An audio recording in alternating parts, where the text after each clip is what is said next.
Assalam- Assalamualaikum warahmatullahi wabarakatuh.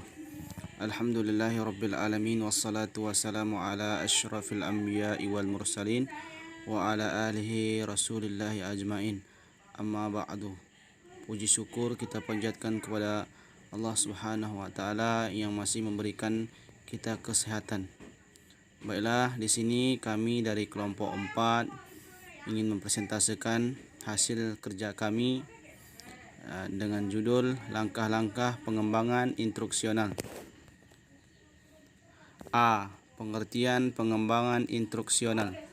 PPSI merupakan singkatan dari Prosedur Pengembangan Sistem Instruksional. Pengembangan sistem instruksional prosedur merupakan salah satu pendekatan dalam merancang sistem pembelajaran, khususnya satu pembelajaran oleh guru atau tenaga pendidik.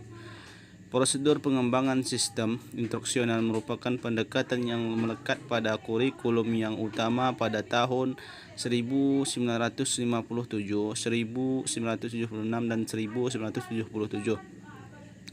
Pengembangan instruksional adalah cara sistematis dalam mengidentifikasi, mengembangkan, mengevaluasi seperangkat materi dan strategi yang diarahkan untuk mencapai suatu tujuan pendidikan tertentu.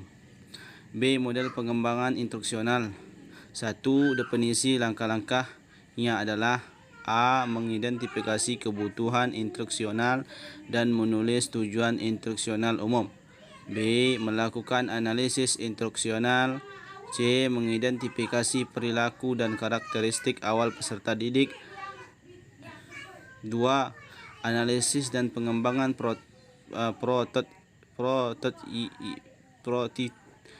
prototipi sistem.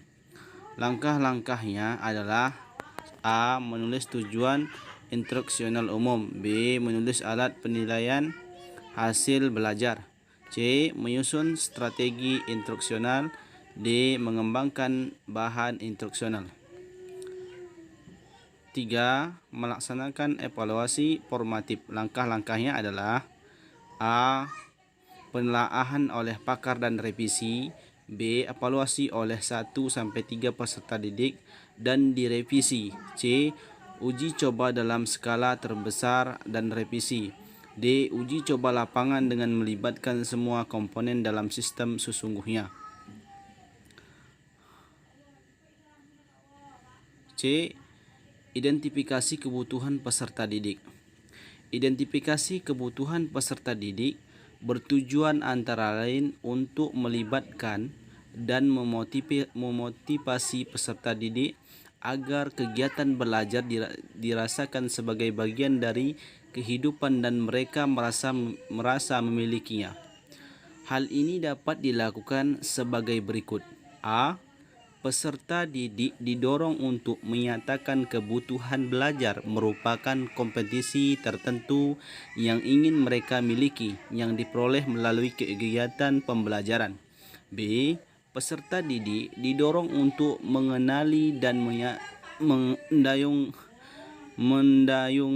mendayagunakan lingkungan sebagai sumber belajar untuk memenuhi kebutuhan belajar. C.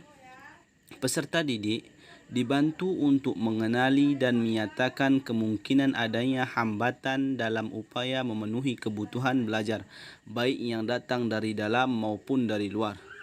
D. Analisis karakteristik peserta didik. Analisis karakteristik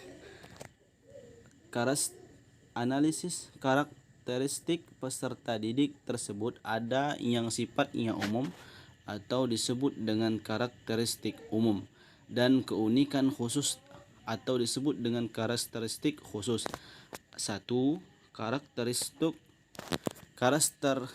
Karakteristik umum seperti perbedaan budaya, suku, agama, gender. Perbedaan budaya, suku, agama, dan gender. Latar belakang status sosial. 2. Karakteristik khusus seperti perbedaan gaya belajar, perbedaan kecerdasan, perbedaan lingkungan belajar.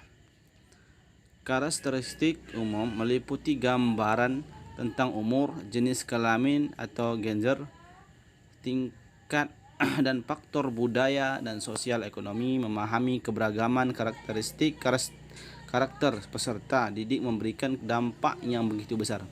Oleh karena itu, menganalisis karakteristik umum peserta didik adalah langkah strategis dalam mendesain pembelajaran yang dapat mengakomodasi kebutuhan masing-masing peserta didik.